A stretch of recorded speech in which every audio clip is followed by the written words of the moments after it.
ఈ ఉప ఎన్నిక గెలిస్తే ప్రభుత్వం పడిపోయేది లేదు, వీళ్ళు గవర్నమెంట్‌లోకి వచ్చేది లేదు. చేయలేదు. కానీ ఇంత నెక్ టు నెక్ అంటే పోటాపోటీగా తీసుకున్నప్పుడు ఒకటి ఇది బీఆర్ఎస్ పార్టీలో వర్కింగ్ ప్రెసిడెంట్ కేటీఆర్‌కి పరీక్ష అనుకోవచ్చు. ఎందుకంటే హరీష్ వాళ్ళ ఫాదర్ ఎక్స్‌పైర్ అయిన తర్వాత ఇంట్లో ఉండాల్సొచ్చింది. ఆయన ఫోకస్ చేయలేదు.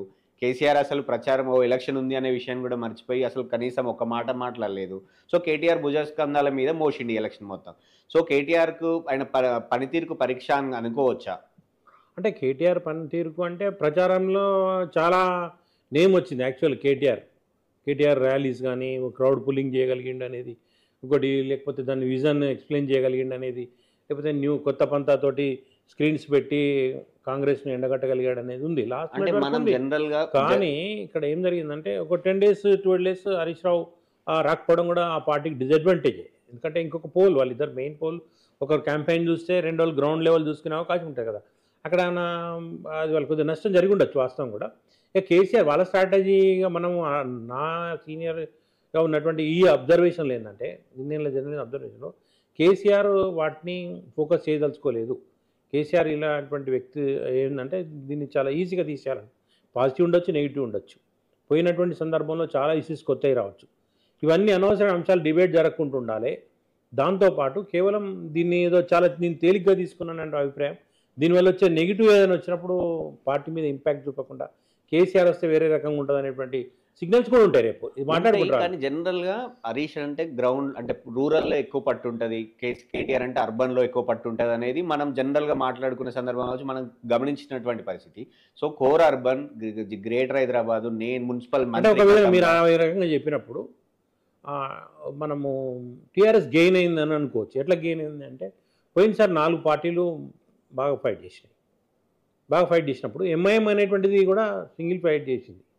ఎంఐఎం అనేది పొత్తు పెట్టుకుంది. ఇక్కడ ఎంఐఎం అనేటువంటి పార్టీ కాంగ్రెస్తో పొత్తు పెట్టుకుంటే వీళ్ళ టీఆర్ఎస్ అనే పార్టీ సింగిల్గా ఫైట్ చేసి, అంతకుముందు వాళ్ళకి అండర్స్టాండింగ్ ఉంది, బీఆర్ఎస్ కు మజ్లిస్ అండర్స్టాండింగ్ క్యాండిడేట్ ఉన్నాడు, అక్కడ క్యాండిడేట్ ఉన్నాడు. కానీ అది కాంగ్రెస్ క్యాండిడేట్ ఓడించడానికి ఎంఐఎం ఓట్లు గెలుస్తా అనేది మనకు జనరల్ నెంబర్ 2 వచ్చింది కాంగ్రెస్ 2018లో నెంబర్ 2nd ప్లేస్కి వచ్చింది ఎంఐఎం. ఇదే వచ్చింది. కానీ అంటే మీరు అర్థం చేసుకోవాల్సింది ఏంటంటే దాంట్లో దాని ప్రకారం చూస్తే ఇంకా లాస్ట్ టైం ఎక్కువ ఓట్లు రావాలి కదా ఓవైసీకి, ఎంఐఎం పార్టీకి. కానీ అవి అంత కాలేదు.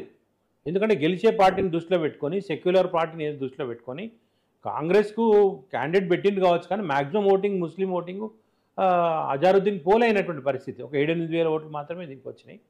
కాకపోతే ఇక్కడ ఒక విధంగా ఏంటంటే వాళ్ళకు ఒక ఆత్మవిశ్వాసాన్ని మాట్లాడుకోవడానికి ఉపయోగపడేది ఏంటంటే మేము ఇద్దరు నిలబడ్డా కూడా మేము ఫైట్ ఇవ్వగలిగినాం అనేది చెప్పుకోవడం. ఆ 7,000 ఓట్లు ఎంఐఎం లేకపోతే రేపు ఒకవేళ ఈ పర్సంటేజ్ మీరు చూసారనుకోండి 5% అంటే ఒక 10,000 లోపు ఓటింగ్ మెజారిటీ. వాళ్ళు ఏం చెప్తారు, రేపు ఎంఐఎం కలవడం వలన మేము ఓడిపోయినాం అని చెప్పుకునే అవకాశం ఉంటుంది.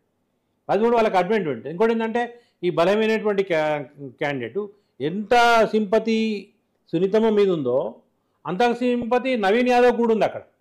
ఎందుకు ఓడిపోవడం, 3 సార్లు ఓడిపోవడం, యంగు అక్కడ లోకల్ ఉంటాడు, యాదవ్ సామాజిక వర్గం ఉంది, బీసీ ఓటు అనేటువంటిది ఉంది, ఇవన్నీ ఉన్నాయి.